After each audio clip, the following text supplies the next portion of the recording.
RCR, la red que comunica y une al Perú. A esta hora, como cada sábado, vamos a tomar contacto con el doctor Herbert Cuba García, médico especialista en política de salud pública y comentarista del portal de opinión El Montonero. Qué gusto saludarlo, doctor Cuba. Muy buenos días, muy amable. Muy buenos días y un saludo a través suyo a todos los peruanos. Bien, su reciente artículo, ¿no? Las clínicas, el CIS y el COVID-19. Contrato con las clínicas generaría judicialización de la atención médica, ¿no? ¿Cómo es esto? A ver, ¿de qué manera, o sea, se pueden judicializar estos casos, ¿no? Mire, en primer lugar hay que tomar en cuenta que se ha firmado un convenio, un contrato tipo, digamos, ¿no? Que es lo que ha hecho el Seguro Integral de Salud, ha generado un contrato tipo con las clínicas. Y se ha discutido mucho si es que este contrato,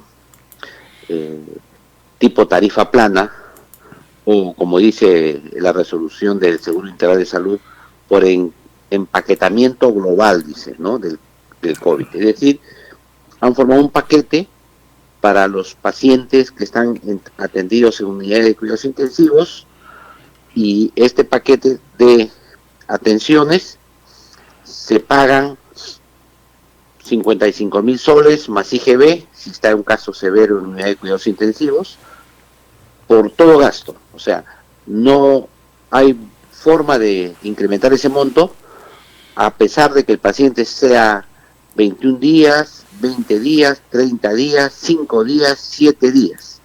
Entonces, ahí, ¿qué tienes? Tienes una facilidad, sí, efectivamente, para el Seguro Integral de Salud, decir, ¿quién es el paciente grave? Fulano, perfecto, ahí están mis 55.000 soles. Pero luego viene el problema del paciente con la clínica, porque obviamente la clínica tiene 55.000 soles de techo, y su ahorro, su economía, su ganancia empieza bajando los gastos de esos 55.000 soles. Si el paciente puede estar 21 días, digamos, en la clínica ya no va a ganar mucho o va a ganar poco. Pero si están 15 días, van a ganar más. Si están 10 días, van a ganar más. Entonces ahí tienes tú una controversia fundamental entre el paciente con la clínica. Porque ahí va a haber una contradicción entre dos conceptos claves en lo que es la atención médica. El concepto de eficacia terapéutica, es decir, lo que yo te doy te cura, y el segundo, el concepto de eficiencia, es decir, cuánto ahorro yo en esa atención. Si escojo ese tratamiento que es más caro o ese tratamiento que es más barato. Porque en este caso, la ganancia de la clínica va a estar en función de la eficiencia, no tanto de la eficacia, sino de la eficiencia. Y lo que desea el paciente no es tanto la eficiencia de la clínica, no le interesa la eficiencia de la clínica al paciente, lo que le interesa es la eficacia. En esa contradicción vamos a tener lo siguiente: un médico que no es propietario de la clínica, ¿no?, que va a estar al medio y va a decir, señor, yo necesito esto. No, tu protocolo no te cubre eso. Tu protocolo que tienes te cubre hasta acá nomás. Sí, pero eso no me va a hacer bien para el paciente. No, este es el protocolo aprobado, así lo vas a atender.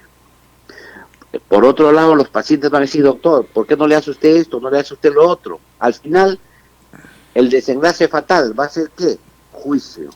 ¿Quién va a estar en el caso del juicio? El médico. Entonces, aquí tenemos nosotros que darnos cuenta que el tipo de contrato que se ha generado, si bien es cierto, puede ser un contrato desde la perspectiva del administrador o de alguien que mira las cosas desde la gestión, digamos, un contrato fácil de controlar, fácil de fiscalizar, pero por el lado de la prestación médica es un contrato que puede generar diversos abusos, si es que las pacientes no reclaman, pero al revés, diversas exageraciones de los pacientes por reclamos en demasía o de cosas que a veces no son necesarias. En consecuencia, aquí vamos a tener un tipo de medicina que se conoce como la medicina defensiva, que es decir, que el médico apenas atiende un paciente, tiene que tener en mente dos cosas: uno, la eficacia terapéutica de su paciente, y dos, cuidarse de los futuros juicios que tenga a futuro por ese gasto, porque no sabe de dónde va a venir. Inclusive puede venir de la propia clínica, que le diga, oiga, señor, usted está atendiendo con estas cosas que no están cubiertas. págale ustedes su dinero, le pueden decir al médico.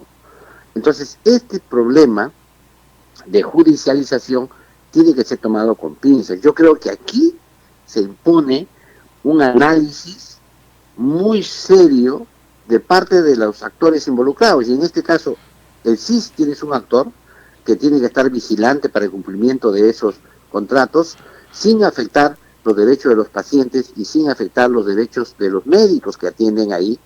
Segundo, tiene que estar su salud, tendría que estar muy pendiente de cómo ocurren las cosas, porque su salud está para defender los derechos de los pacientes, de que sean bien atendidos, y tendría que estar el colegio médico, de tal manera que también vigile que se cumplan los estándares que se requieren para defender a los pacientes.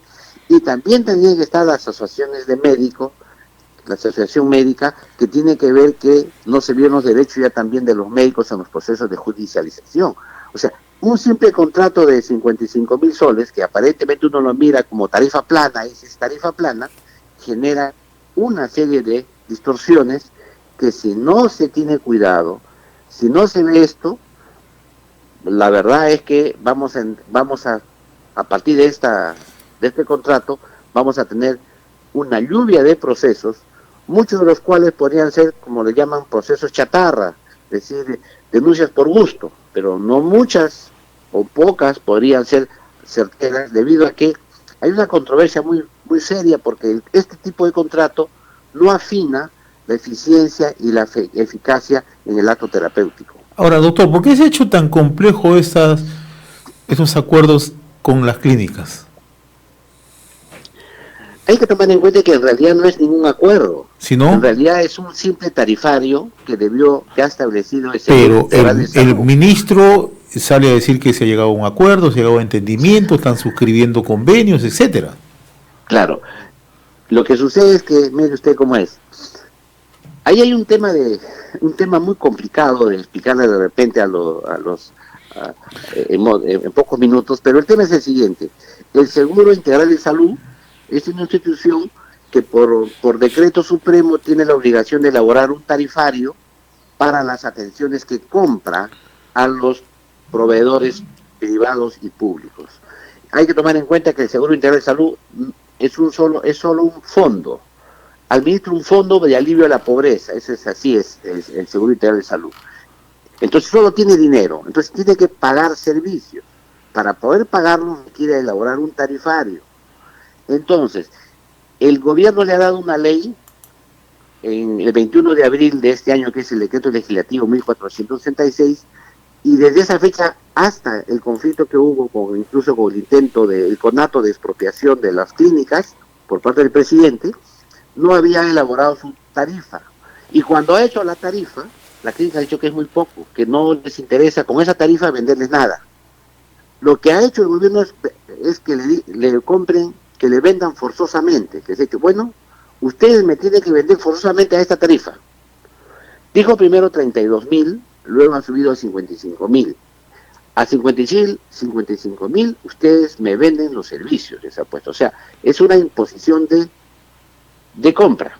Entonces la clínica tiene que comprarle en modo obligatorio al gobierno, y en esto las clínicas no han entrado todas. Se hablaba solamente de 12 clínicas que han aceptado, digamos, venderle a esa tarifa al gobierno. Pero el otro tema que es de fondo, que tiene que ver con los derechos de los ciudadanos. O sea, por ser una pandemia, por ser un tema de salud pública, esta es una obligación del Estado de pagar a toda la población. Aquí no hay ricos ni pobres. Es como la escuela pública. A la escuela pública puede ir el hijo de un rico o el hijo de un pobre, pero es pública, ahí nadie te puede decir que no entras al colegio. Igual es acá. Este es un bien público, es decir, si hay un paciente que se enferma por coronavirus o por COVID-19, tiene que ir a ser atendido y debe ser atendido gratuitamente con los impuestos del Estado a toda la población. Entonces, ahí tienes un problema, que las clínicas dicen, yo voy a atender, tú me tienes que pagar por esas atenciones, y ahí vino el tema de la tarifa. O sea que aquí finalmente es una distorsión que se ha tenido debido a que cuando se ha dado el decreto legislativo 1466 no se ha visorado todas las implicancias que eso podría tener y como les explico, el conflicto va a continuar inclusive probablemente vía judicial. Muy bien, mi estimado doctor Herbert Cuba, como siempre yo le agradezco la amabilidad de compartir este comentario sabatino que nos ayuda a entender, ¿no?, toda esta situación que se presenta en la emergencia por el COVID-19. Le agradezco la gentileza, un fuerte abrazo, muy amable. Muy amable y un saludo a través de una vez más a todos los peruanos. Gracias. RCR, la red que comunica y une al Perú.